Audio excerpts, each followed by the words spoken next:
VN education के एक और वीडियो में आपका स्वागत है। दोस्तों, ये वीडियो बहुत बहुत इम्पोर्टेंट होने वाला है, खास करके उन लोगों के लिए जो शेयर मार्केट में सिर्फ प्राइस को ही फॉलो नहीं करते हैं, जो थोड़ा बहुत फंडामेंटल भी देखते हैं और जो जानना चाहते हैं कि भाई किस तरह से कंपनी के अच्छे फंडामेंटल को प्रिडिक्ट किया जाता है, एनालाइज किया जाता है, जिससे कि हम एक डिसीजन ले सके कि किसी भी पर्टिकुलर कंपनी में निवेश करना चाहिए या नहीं करना चाहिए। दोस्तों, ये वीडियो में मैं आपके साथ कोई पूरा फंडामेंटल एनालिसिस डिस्कस नहीं करने वाला हूँ किसी भी पर्टिकुलर स्टॉक का या किसी भी पर्टिकुलर सेक्टर का, लेकिन मैं आपके साथ एक ऐसा फंडामेंटल रेशियो डिस्कस करने वाला हूँ जो आप सब यूज तो करते हैं, लेकिन आप उसको यूज करते हैं गलत तरीके से। अगर उसको सही तरीके से यूज किया जाए तो बहुत पैसा बन सकता है, और अगर आप उसे गलत तरीके से यूज कर रहे हैं तो या तो आप शेयर्स में एंट्री लेंगे नहीं और आप एक रैली मिस कर जाएंगे, और अगर एंट्री लेंगे भी तो वो शेयर चलेगा या नहीं चलेगा उसकी कोई गारंटी नहीं है। दोस्तों, एक बहुत ही इंपॉर्टेंट रेशियो है जो टीवी पे भी बहुत सारे एक्सपर्ट डिस्कस करते हैं, यूट्यूब पे भी बहुत सारे वीडियो है, लेकिन जब भी मैं उनको सुनता हूँ तो मुझे ऐसा लगता है कि जब उनमें अगर नॉलेज नहीं है इन रेशियोज के बारे में, पूरी तरह से इनकी प्रैक्टिकलिटी के बारे में, तो जो गूगल पे या जो टेक्स्ट बुक में लिखा है वो पढ़ के आकर के टीवी पे या यूट्यूब पे बोल देना, ये बहुत ही गलत बात है। क्योंकि जो व्यूअर्स उन पे भरोसा करके उनसे नॉलेज ले रहे हैं उनको गलत नॉलेज पास ऑन हो रही है, और अल्टीमेटली उनकी स्टॉक मार्केट की जो जर्नी है वो भी रॉन्ग डायरेक्शन में जाएगी। इसलिए मेरी विनती है उन लोगों से जो फाइनेंस के गुरु तो बन गए हैं, लेकिन प्रॉपर नॉलेज के बिना अगर वो चीज़ें लोगों को बस खाली गूगल पे पढ़ के ऐसे ही चिपका रहे अपना यूट्यूब चैनल चलाने के लिए, तो हाथ जोड़ के विनती है, आप अपने चैनल के चक्कर में कई लोगों का दाना पानी कैपिटल सब गंवा खत्म कर दोगे। तो ऐसा बिल्कुल भी नहीं होना चाहिए। आपको जब तक चीज़ों को प्रैक्टिकली यूज़ करना नहीं आता है तब तक आकर के यूट्यूब पे ज्ञान नहीं देना चाहिए, और ना ही टीवी एक्सपर्ट्स को भी उसके बारे में कुछ बोलना चाहिए। दोस्तों, मैं मेरी बात करूं तो मैं बाई क्वालिफिकेशन चार्टर्ड अकाउंटेंट हूं। मैंने 10 साल से भी ज़्यादा चार्टर्ड अकाउंटेंट का कोर्स करवाया है, उसकी कोचिंग दी है। 1000 से भी ज़्यादा स्टूडेंट मेरे अंडर में सीए बने हैं, और कितने ही रैंक होल्डर्स भी आए हैं। मैं खुद भी सीए में रैंक होल्डर था। उसके अलावा मैंने सीएमए भी किया है, मैंने एमबीए भी किया है सिम्बायोसिस से। उसके अलावा मैंने बीकॉम किया है, एमकॉम किया है। तो क्वालिफाइड हूँ, नॉलेज है, लोगों को पढ़ाया भी है, और 2015 से शेयर मार्केट में काम कर रहा हूँ। थियरी प्रैक्टिकल सब आता है, तब जा कर के मैं वीडियोस बनाता हूँ और लोगों तक सही चीज पहुंचाता हूँ। तो वैसे ही आज एक इम्पॉर्टेंट जो रेशियो है मैं वो डिस्कस करने वाला हूँ, जो आप सब यूज करते हैं। और दोस्तों, वो रेशियो है पीई रेशियो, जिसे हम बोलते हैं प्राइस अर्निंग रेशियो। यूज तो सब करते हैं, पर बहुत कम लोग हैं जो उसको अच्छे से यूज करना जानते हैं। देखिए दोस्तों, मैं आपको यहाँ पे ये नहीं बताने वाला हूँ किस कंपनी का पी एक्सपांड होने वाला है, कहाँ बहुत बड़ा पैसा बन जाएगा आपका। मैं वो डिस्कस नहीं करने वाला हूँ, बिकॉज पी एक्सपांशन एक अलग गेम है, वो इन्वेस्टमेंट का एक अलग गेम है, जहाँ पे आपको कंपनी का फ्यूचर आउटलुक देखना पड़ता है, अर्निंग्स को प्रिडिक्ट करना पड़ता है, तब जाकर के हमें पी एक्सपांशन मिलता है। लेकिन अगर आप पोजिशनल ट्रेडिंग भी कर रहे हैं या आप कोई नए शेयर में इन्वेस्टमेंट भी करने वाले हैं, तो पी रेशियो को सही तरह से कैसे इस्तेमाल किया जाता है हम वो डिस्कस करेंगे। तो आइए दोस्तों, डिस्कस करते हैं कि किस तरह से पी रेशियो का आपको सही इस्तेमाल करना है। तो एक एग्जांपल लेते हैं जो कि जनरली शेयर मार्केट में मैं देख रहा हूं काफी सालों से चल रहा है। कुछ लोग क्या करते हैं, पी रेशियो का एक नंबर अपने माइंड में फिक्स कर लेते हैं, कहीं से सुन के या कहीं से पढ़ के। जैसे कि मैंने बहुत बार सुना है 20 का अगर पी रेशियो हो तो वो एक फेयर पी रेशियो माना जाता है, फेयर वैल्यू। कोई भी कंपनी अगर 20 के पी रेशियो से कम पे ट्रेड कर रही है तो लोग ऐसा मानते हैं, कई लोग, कि वो सस्ते में मिल रही है। और अगर वो 20 के पी रेशियो से जैसे जैसे ज्यादा होने लगती है, 25, 30 या 35, 40, तो लोग ये मानते हैं कि वो कंपनी जो है वो ओवर वैल्यूड है। ये एक बेसिक पैरामीटर मैंने स्टॉक मार्केट में देखा है। कोई 20 को बेस बना के चलता है 20 का पी रेशियो, कोई 25 के पी रेशियो को बेस बना के चलता है, कोई 15 के पी मल्टीपल को बेस बना करके चलता है। पर मैं आपको सच में बोलूं तो इस तरह से अगर आप पी रेशियो यूज करेंगे तो आप कभी भी पी रेशियो को अच्छी तरीके से यूटिलाइज नहीं कर पाएंगे। ये एक गलत तरीका होगा पी रेशियो को यूज करने का। जो लोग एकदम नए हैं और जिनको पता ही नहीं है कि प्राइस टू अर्निंग रेशियो क्या होता है, उनको मैं एकदम देसी भाषा में बताता हूँ कि what is P ratio. Suppose मान लीजिए पी रेशियो की फॉर्मूला तो बहुत सिंपल है, market price of a share divide by earning per share. तो इससे आपको क्या मिलता है, तो सपोज मान लीजिए किसी कंपनी का मार्केट प्राइस 100 रुपया है और उसका अर्निंग पर शेयर जो है वो 10 रुपया है, तो आप 100/10 करेंगे तो आएगा 10, यानी कि इस कंपनी का पी रेशियो 10 होगा। ये 10 ये इंडिकेट करता है एकदम लेमन लैंग्वेज में अगर हम बोले तो, कि अगर आप इस कंपनी में इन्वेस्ट करते हैं और जो अर्निंग्स अभी इसकी हो रही है, यही अर्निंग्स अगर इसकी कंटिन्यू रही तो 10 साल में आपका इन्वेस्ट किया हुआ पैसा फ्री हो जाएगा। दिस इज द बेसिक देसी मीनिंग ऑफ पी रेशियो। एक लेमैन पी रेशियो को ऐसे समझता है, और जिसमें कुछ गलत नहीं है वो बहुत सही तरीके से समझ रहा है, क्योंकि कई बार चीजों को देसी तरीके से समझना ज्यादा बेटर होता है रादर देन जो हम एकदम डीप ज्ञान लेने जाते हैं फॉर्मूलाज में घुस के, उससे ऐसे समझ लेना ज्यादा बेटर है, डिसीजन मेकिंग आ जाता है। तो जो इतना समझ लेते हैं वो ये समझते हैं कि पी रेशियो तो जितना कम हो उतना अच्छा है, लेकिन ऐसा नहीं है। पी रेशियो जितना कम हो उतना अच्छा नहीं है। आप बोलेंगे सर अभी तो आपने बोला कि 10 का पी रेशियो मतलब 10 साल में पैसा आ जाएगा, तो अगर किसी कंपनी का पी रेशियो 5 है और अर्निंग सेम रहती है तो 5 साल में हमारा कैपिटल रिकवर हो जाएगा, तो पी रेशियो जो जितना कम हो उतना अच्छा होना चाहिए। बट दोस्तों प्रैक्टिकली दुनिया इतनी सिंपल तरीके से नहीं चलती है। प्रैक्टिकली दुनिया जो है वो काफी डिफरेंट चलती है, जो टेक्स्ट बुक में दिया है उस हिसाब से नहीं चलती है। जैसे कि for example power finance corporation, rural electrification corporation जो है REC PFC, इनका पी रेशियो एक टाइम पे 3.5-4 हुआ करता था, और जिन्होंने इनमें पैसा लगाया था 4-5 साल तक उनका कोई पैसा नहीं बना, डिविडेंड मिला लेकिन शेयर में कोई कैपिटल एप्रिसिएशन नहीं हुआ, क्योंकि इन्वेस्टर समझता था कि PSU कंपनीज है, इनकी ग्रोथ क्या होगी क्या नहीं होगी पता नहीं है, गवर्नमेंट के हाथ में है, गवर्नमेंट का जब मन हो डिविडेंड मांग लेती है तो कंपनी ग्रो नहीं कर पाती है, कई तरह की चीजें होती थी। तब PSUs को लेकर के लोग इतने ज्यादा पॉजिटिव नहीं होते थे इन्वेस्टर स्टॉक मार्केट में, तो वो उन स्टॉक्स को ज्यादा वैल्यूएशन नहीं देते थे और अल्टीमेटली उनका पी रेशियो कम ही रहता था।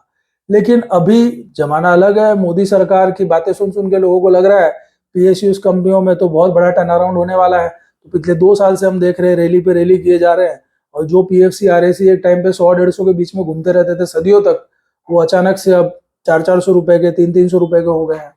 तो ये एक मार्केट का जब आउटलुक चेंज होता है ना, तो कई बार चीजें बदलती है, लेकिन वो आउटलुक अगर सेम रहता है तो चीजें हमेशा एक ही तरीके से चलती रहती है, और जो पिटे हुए शेयर है वो पिटे हुए ही रह जाते हैं। तो एक तो आप इसको सीधा सीधा ऐसे नहीं ले सकते हो कि पी रेशियो अगर 20 है तो 20 साल में पैसा रिकवर हो जाएगा, 10 है तो 10 साल में रिकवर हो जाएगा, बिल्कुल भी नहीं। ऐसा अगर आप सोचोगे तो शेयर मार्केट में पैसा नहीं कमा पाओगे। तो आपको क्या करना है, आपको पी रेशियो को 2 काम करने हैं। पहला काम, आपको पी रेशियो से सिर्फ ये फाइंड आउट करना है कि आप जो कंपनी में इन्वेस्ट करना चाह रहे हैं वो कंपनी अपने सेक्टर से सस्ती है या महंगी है, बस ये आइडेंटिफाई करना है आपको। तो पी रेशियो जो है ना, वो कभी भी आपकी इन्वेस्टिंग डिसीजन का मेन रेशियो नहीं होने वाला है। ये एक आप समझ लीजिए रेफरेंस पॉइंट है कि हाँ मैं जो चीज खरीद रहा हूँ वो ओवर वैल्यूड ले रहा हूँ या अंडर वैल्यूड ले रहा हूँ उस इंडस्ट्री से, जिस इंडस्ट्री से बिलोंग करता है। तो एक रेफरेंस पॉइंट की तरह आपको पी रेशियो को यूज करना है, दैट्स इट। बाकी कोई मतलब नहीं है उसका। तो सपोज मान लीजिए आपका मन हुआ ICICI बैंक में इन्वेस्ट करने का, तो एक बैंकिंग बिजनेस है, तो आप देखिए कि बैंकिंग सेक्टर का पी रेशियो कितना है, वो आपको फ्री में मनी कंट्रोल पे मिल जाएगा, उसमें कहीं कोई आपको कैलकुलेशन करने की जरूरत नहीं है। पूरे बैंकिंग सेक्टर का पी रेशियो आप जैसे ICICI बैंक मनी कंट्रोल पे डालोगे, आप निकालोगे, तो वहां पे आपको स्टॉक का पी रेशियो तो मिलेगा ही। एक एग्जाम्पल के लिए बोल रहा हूँ, मान लीजिए ICICI का पी रेशियो 25 है और आप देखते हो कि बैंकिंग सेक्टर का जो पी रेशियो वो 30 है, तो इसका मतलब वो अपने सेक्टर से थोड़ा सस्ता मिल रहा है। तो ये काम आता है पी रेशियो सिर्फ ये जजमेंट लेने के लिए कि सेक्टर से कंपनी महंगी है या सस्ती है। ठीक है, जैसे अलग सेक्टर की बात करूं मैं अगर, तो IT सेक्टर में आ जाते हैं। IT सेक्टर का मान लीजिए पूरे सेक्टर का पी रेशियो सपोज 35 है और इन्फोसिस का पी रेशियो सपोज 32 है, तो इसका मतलब वो अपने सेक्टर से थोड़ा सस्ता मिल रहा है। That's it. ये एक काम है पी रेशियो का नंबर 1। 2 चीजें देखनी है। पहला ये देखना है कि वो अपने सेक्टर से सस्ता है या महंगा है, उसके लिए आपको पी रेशियो को यूज करना है। बाकी जो भी कचरा अगर आपके दिमाग में किसी ने भरा है तो उन सबको निकाल के फेंक दीजिए, और वो सब कुछ काम नहीं आने वाला है आपको। तो आप पी रेशियो को यूज करेंगे whether you are buying a particular company at undervalued or overvalued price compared to the sector or industry to which it belongs. That is PE ratio. That is for PE ratio is used. Okay. Second, अब आपको सही में ये जानना है कि जो share मैं खरीद रहा हूं क्या वो मुझे सही में सस्ते में मिल रहा है क्या? सेक्टर से तो सस्ते में मिल रहा है, बट क्या खुद की एवरेज से भी मुझे सस्ता मिल रहा है? तो ये खुद की एवरेज क्या होती है वो समझते हैं थोड़ा सा। जैसे दोस्तों फॉर एग्जांपल हम बात करते हैं सचिन तेंदुलकर की। सचिन तेंदुलकर जो है वो इंडिया के इतने महान क्रिकेटर रहे हैं, पूरी दुनिया में उन्होंने हमारा नाम रोशन किया है, वन ऑफ हम सबके फेवरेट बैट्समैन हैं। उनकी हम एवरेज ले लेते हैं, उनकी टेस्ट मैच में एवरेज 50 की है सपोज, मेरे ख्याल से इससे ज्यादा ही है थोड़ी, हम एक बार के लिए एग्जाम्पल के लिए ले लेते हैं कि सपोज उनकी एवरेज 50 की है। अब 50 की एवरेज उनकी कैसे आई? वो उन्होंने कम से कम 10-15 साल बैटिंग की, कितनी इनिंग्स खेली, उन इनिंग्स में जो भी रन बनाया उन रन का टोटल करो, divide by number of innings करो, तब जाकर के, या मैचेस करो, तब जाकर के आता है कि उनकी इतनी एवरेज है, 50 की एवरेज है। ठीक है। अब सचिन जब भी बैटिंग पे जाते हैं तो उनकी एवरेज 50 की है, वो ये दर्शाता है कि ये जब भी बैटिंग पे जाते हैं ऑन एन एवरेज 50 रन तो बनाते ही हैं। ओके, कभी वो उससे ज्यादा भी बना लेते हैं, कभी वो उससे कम भी बना लेते हैं, बट ऑन एन एवरेज 50 तो बनाते ही हैं। तो एवरेज का मतलब ये नहीं है कि सचिन तेंदुलकर उतरेंगे और 50 रन बना के आउट हो जाएंगे। वो कभी 25 भी बनाएंगे और कभी 100 भी बनाएंगे, कभी 35 भी बनाएंगे, कभी 80 भी बनाएंगे, लेकिन जो एवरेज निकल के आ रही है इतने साल बाद वो 50 की आ रही है। ठीक है। अब अगर सचिन 50 के ऊपर बैटिंग कर रहे होते हैं तो एक हाई प्रोबेबिलिटी होती है कि वो आउट हो सकते हैं, क्योंकि वो अपनी एवरेज से काफी दूर चले गए हैं। इसीलिए सेंचुरी होने के बाद पूरी प्रोबेबिलिटी रहती है कि बैट्समैन आउट हो सकता है, क्योंकि वो अपनी एवरेज से बहुत दूर चला गया तो उसके आउट होने के चांस बनते हैं। उसी तरह जब किसी कंपनी का पी रेशियो उसकी एवरेज से, उसकी खुद की एवरेज से बहुत आगे चला जाता है तो पूरे चांस है कि वहां से करेक्शन आएगा, मतलब वो आउट हो जाएगा और शेयर प्राइस उसकी गिर सकती है। या तो उसकी शेयर प्राइस गिरेगी और उसका पी रेशियो अपने एवरेज पी रेशियो के पास आ जाएगा, या उसकी अर्निंग्स बढ़ जाएगी, क्योंकि अगर ईपीएस बढ़ेगा तो ऑटोमेटिक पी रेशियो डाउन हो जाएगा, राइट। तो किसी भी तरह उसको नीचे तो आना ही पड़ेगा। उसी तरह अगर सचिन तेंदुलकर 20-25 रन पे खेल रहे होते हैं तो पूरे चांस होते हैं कि अभी तो ये और रन बनाएंगे, क्योंकि उनकी एवरेज ही 50 की है, तो कम से कम एवरेज तक तो जाएंगे, राइट। तो जनरली हम देखते हो बनाते भी हैं, बनाते भी थे ज्यादा रन्स। तो उसी तरह अगर कोई शेयर अपने एवरेज पी रेशियो से नीचे चल रहा है तो पूरे चांस है कि यहां से उसकी प्राइस बढ़ेगी और उसका जो पी रेशियो है वो भी इंक्रीज हो जाएगा, या फिर उसकी ईपीएस डाउन हो गई तो पी रेशियो ऑटोमेटिक बढ़ जाएगा बिना प्राइस बढ़े, ये भी होता है। लेकिन अगर अच्छी कंपनी है तो वो रेयर सिनारियो में होता है। तो आप बोलोगे तो ये एवरेज पी रेशियो कहां से मिलेगा? बहुत सिंपल है, बहुत सारे ऐसे फ्री एप्स अवेलेबल है, स्टॉक मार्केट के वेबसाइट्स अवेलेबल है जहां से आपको एवरेज पी रेशियो मिल जाता है।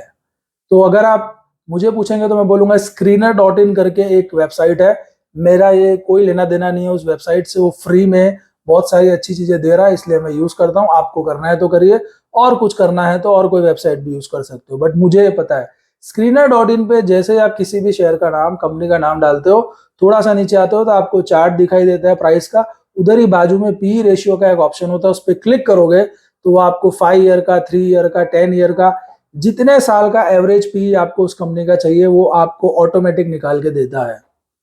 अब अगर कंपनी उस पी रेशियो से नीचे ट्रेड कर रही है अपने खुद के एवरेज पी रेशियो से, इसका मतलब वो खुद की एवरेज से भी सस्ती मिल रही है। देयर इज हाई चांस कि अगर कंपनी के फंडामेंटल ठीक है तो यहाँ से प्राइस बढ़नी चाहिए। और सिमिलरली अगर वो अपने एवरेज पी रेशियो से बहुत हाई ट्रेड कर रही है तो अगर आपके पास वो कंपनी है तो देयर इज गुड चांस कि उसके भाव गिरने शुरू हो सकते हैं। तो जैसे ही उसमें आपको दिखे प्राइस कैंडल्स वगैरह देख के कि प्राइस गिरनी शुरू हो गई है, आपको एग्जिट ले लेनी चाहिए। तो जो पी रेशियो है वो सिर्फ इसलिए यूज होता है कि सेक्टर से हमें कंपनी सस्ती मिल रही है, महंगी मिल रही है, और उसकी खुद की जो एवरेज है उससे वो बहुत महंगा हो गया है या उससे वो बहुत सस्ता है।